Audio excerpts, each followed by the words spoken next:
Good afternoon, everybody, and this is Brooklisle Sports Talk. So right now, Major League Baseball, 3 days ago they announced that they are coming back and they will try to play a season. And boy, it was a long negotiation process. For 6 weeks, you thought they were going to come up with an agreement, and they never did. They did not come up with an agreement. Sure, baseball is back, that's great, but not the way we wanted it. And multiple things that I thought were going to happen. Number one, I thought for sure a week ago they were going to reach an agreement. I thought they had it. Didn't work out. In fact, the players, I think it was 38 players voted, 33 voted against that proposal. It would have been 60 games. They would have had all these playoff, expansion, universal DH for 2 years. Of course, the commissioner, I think the reason why the players did not agree is they took away the expanded playoffs for 2021. So we don't have these 16-team playoffs anymore, which I really wanted that. I thought it would have made baseball more competitive and more fun to watch. Instead, for the next 2 years, we have to go 5 teams per league, which again, it's better, much better than 4. I'll say that, much better than 4. But still, baseball I feel like is not competitive enough. I think we need to get rid of tanking. We need to expand the playoffs. I'm an advocate for that. I think in 2022, I want to expand the playoffs. And they talked about it this spring, back in February. 14 teams per league. That's what I want. Maybe even 14 teams total, 7 per league, maybe even 8, 16 total. That's why I think it should be. It should be bigger, kind of like the NBA, NHL, and now the NFL. All fairly big-sized playoff systems. Okay, so, but that didn't happen. So they're going to play. So the season will resume on July 23rd and 24th. And I had okay, so the season's going to resume about a month. And players will report on July 1st, which is only 5 days from now. So again, players start to report. And that's great. Players are reporting. So we're getting back and look.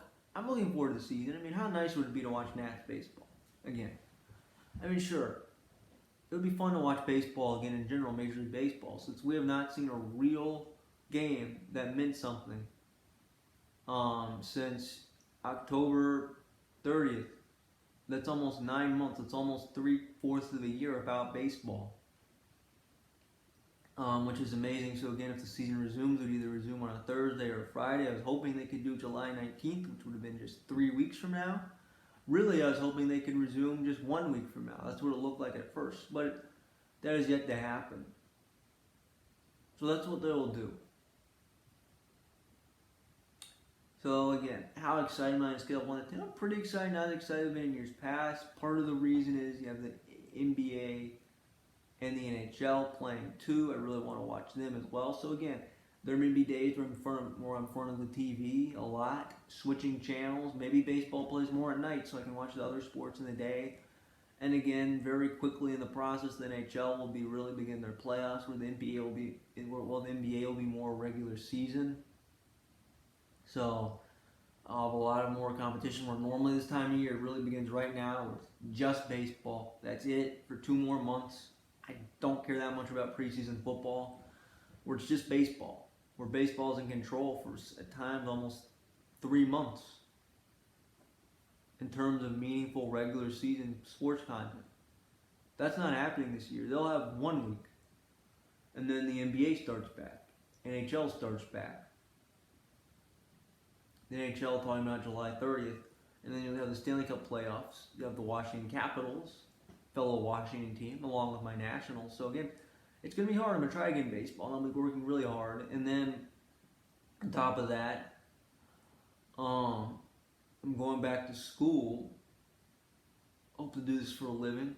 Going back to school on the radio, that is. Going back to school on August 20th, 8 weeks from now. So again, between what's going on with school and this, I'm going to be very busy. I'm going to be constantly grinding. I'm going to be looking at stuff all over the place. And who knows, I might have assignments to do for school, games to do, or whatever. So again, it's going to be very, look, I've been thinking about this. There could be 2 scenarios.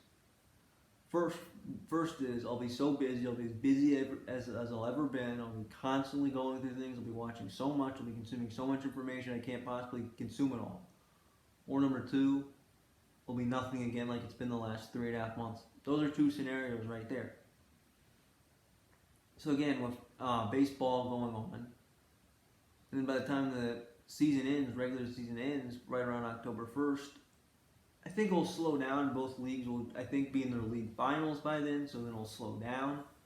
So I think I'll be able to watch most, if not all, of the MLB playoffs without too much competition, assuming there's no NFL football, which I don't think there will be. Okay, so enough trying to talk about baseball and other sports.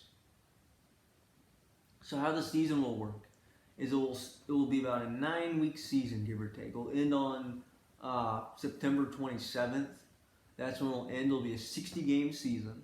So a little more than a third of what you normally get. So again, very condensed season. And the playoffs will be 5 teams per league. And by the way, there will be a universal DH this year. Just it's really to give the pitchers some slack. You shouldn't force them to hit this year, which that'll be good. You have guys like Howie Kendrick on the Nationals, clearly has been a DH for the last few years now. You won't have to worry about him in the field. So again, I'd like the universal DH, and by the way, I hope the universal DH becomes permanent in 2022. Hopefully 2021. I was hoping it would happen that year. It will not. Hopefully it becomes permanent in 2022. That's what I want. That's what I hope happens. Okay, so you have that. So again, instead of having an automatic out, you have a very good hitter in many cases. So again, lineups, you'll have more options.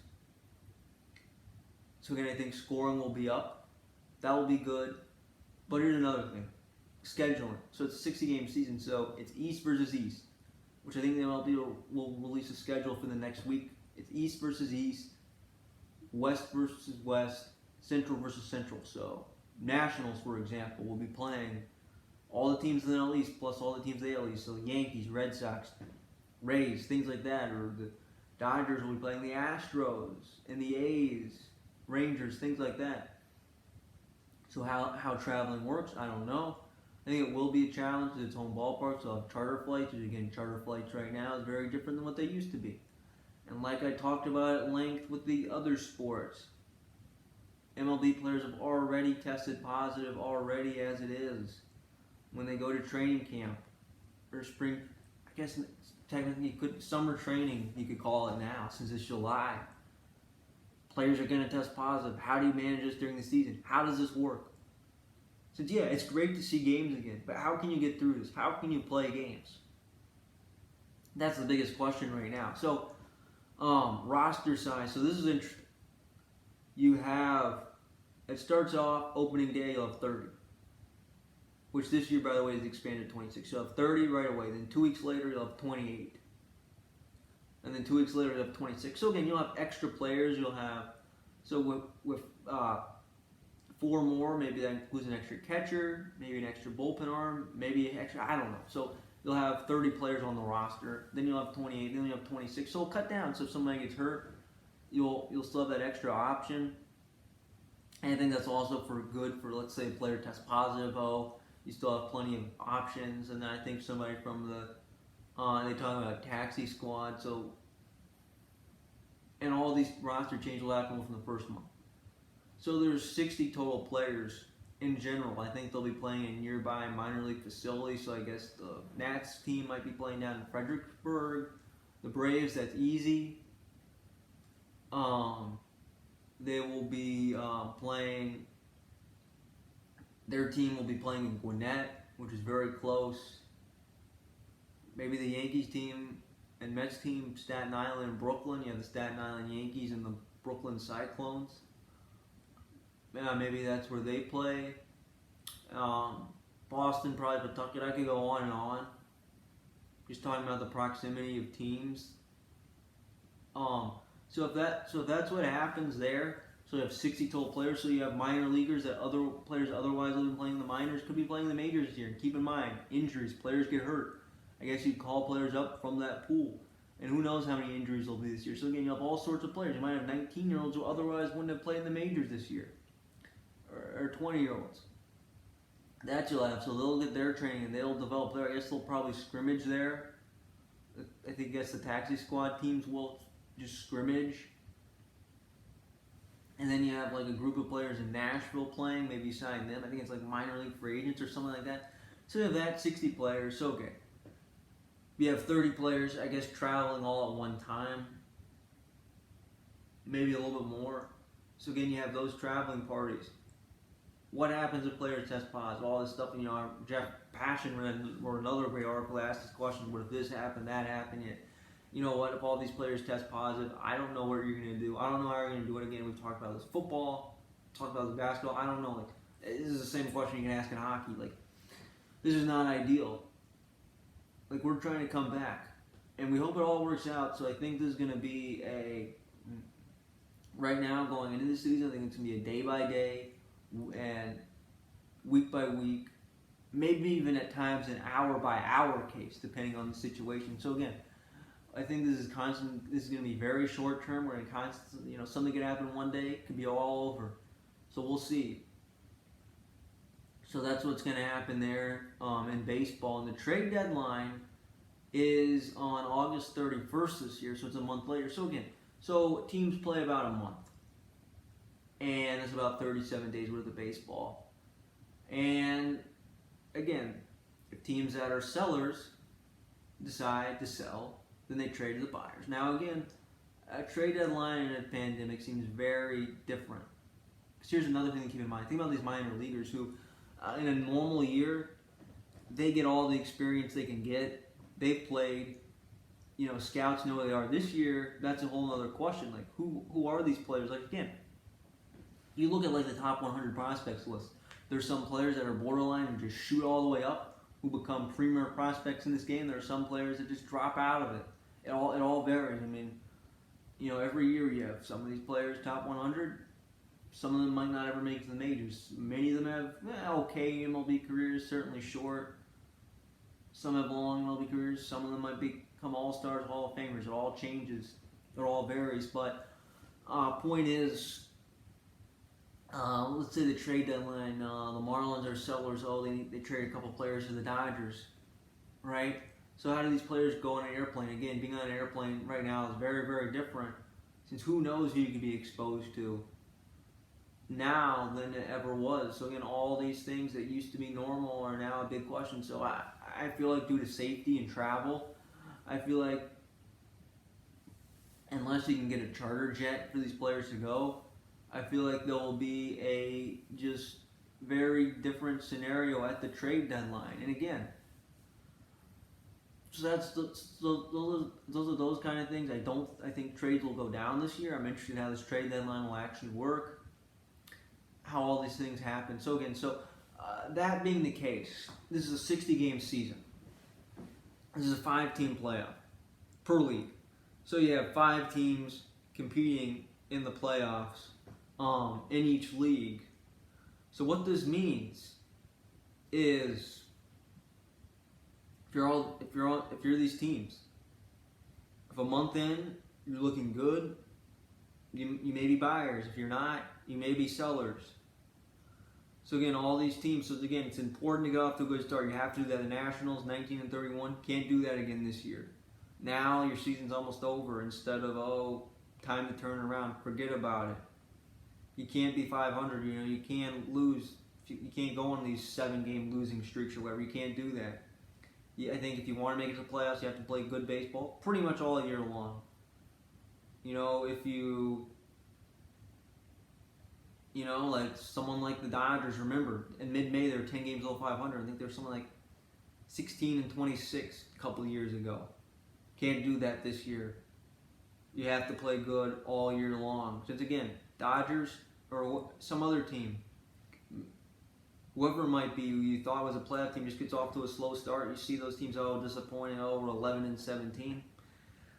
11-17, that's half of the season right there. It's going to be very hard to climb out of that, since, you're a month in, and most years, a month in, we can turn around, got plenty of time. No, this year, you got 2 months to play good baseball. That's it. That is why I think there should have been expanded playoffs, since I think it should have been more fair. 5-team playoffs in 60 games is not fair. It should be 8 teams per league this year. And that's what it should have been, and that's what the players should have agreed on, but they couldn't do it. So this year, it is what it is. Okay, so with that being said, You have the Nationals trying to win back-to-back World Series titles. You have the Dodgers looking for redemption. You have the Astros looking for redemption. Won't be any fans this year. So, with these teams, and again, baseball, all 162 games, everybody's all fired up for opening day, and then by a week later, there's 10,000 people in a 30-degree day game in Detroit, where early season games, especially for fans, don't matter that much. It's early in the season. It's cold. You have the NBA and NHL Stanley Cup playoffs getting started. So again, people may focus their attention to other things, and then, it's midsummer, it's over, whatever, regardless. A day game, getaway game. No, this year every game matters. So let's say this happened. Let's say the D-backs are 6-0. You could talk about them as a playoff team, or maybe someone like, you have 2 bad series. This team's 1-5. The Braves are 1-5 or 3-6. Then you start to talk about things, and you get and things get nerve-wracking, because now all of a sudden, like you're 3 games out of first place, a weekend, and then all of a sudden, it's just very different. Baseball, it's like a football level sprint. If a team's 0-2 in the NFL, they better turn around, or otherwise they're gonna miss the playoffs, or whatever. They're 1-3 or something. I mean, it's a sprint. Which, again, sort of like college football, you have even more so than the NFL, you have very little margin for error. I mean, it's going to be a sprint. This is a one-time thing. It's going to be 162 from now on, and I really think there will be expanded playoffs. But again, just all these things. Like, what if someone like the Royals starts off 5-1? That might get people's attention in a year where otherwise it probably wouldn't have in other years. And again, I think there could be surprise teams that maybe win 35 games. That just surprise people and make it to the playoffs, but that otherwise wouldn't have. Or teams that, I don't know, you could make a list. What if the Astros, they're 30-30, just took a very long time to get going. Then they missed the playoffs, so we'll see. So how many wins will it take to get into the playoffs? I don't know. The playoffs are going to be unpredictable this year. And then you'll have the 1-game playoff in the wild card divisional round will be same as normal, so I think I will get to enjoy the playoffs again this year. I really think I will. So again, just baseball is going to be very different this year. And think about this. Someone might hit 400. You've heard of players going bananas, hitting 400. Right? Someone could hit 400 this year. Home runs will be way down. I think league leaders will have 20. RBI leaders will be way down, maybe 50-something, I don't know.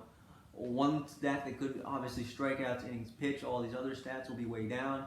But ERA, someone could have a very low ERA, below 1. That could happen. So all these things, you may have some strange stats. I think slugging percentages will be up, on base percentage leaders will be up.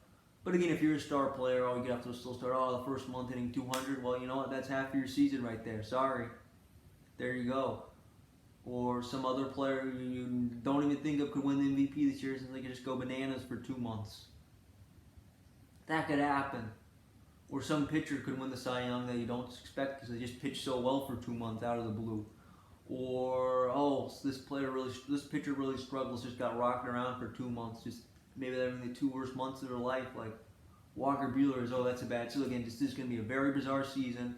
And I think every game's going to matter. Whether you're the Dodgers, you need to win these games, you can't have a slow stretch. Or whether you're someone, maybe these teams that are out of contention, Pirates, for an example, or Giants, we're beginning, I think, a major rebuild, or the Blue Jays, maybe teams like that. You think, you know what, we have a shot at this thing. Or maybe the Tigers, whatever. They just have that shot and just get hot. And we just don't know. It's going to be a bizarre season. I think the only thing my only regrets from this season are not having expanded playoffs, since I really think it would have made things even more interesting. Since again, maybe you have other teams that you thought had no chance could get in. So again, that I emphasized enough. I mean, I think I will be emphasizing this over the next few years.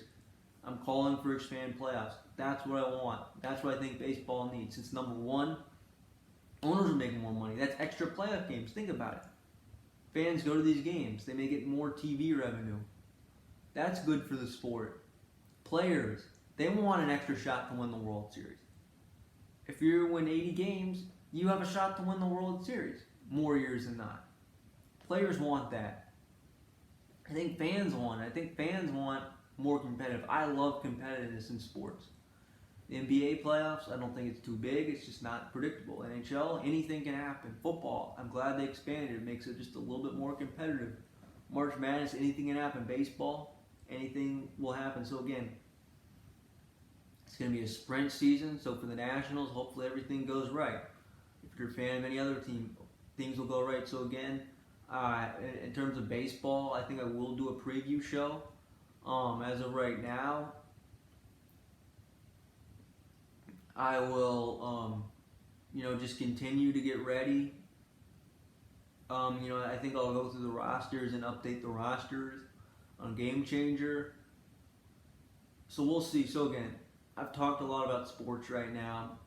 3 leagues look like they're on their way back. It seems great. It seems exciting. But there are concerns. Talking about the most dangerous areas, you have Florida, the Rays, and Marlins. How does that work? You'll have players constantly going in and out of Florida a lot. In other news, you'll have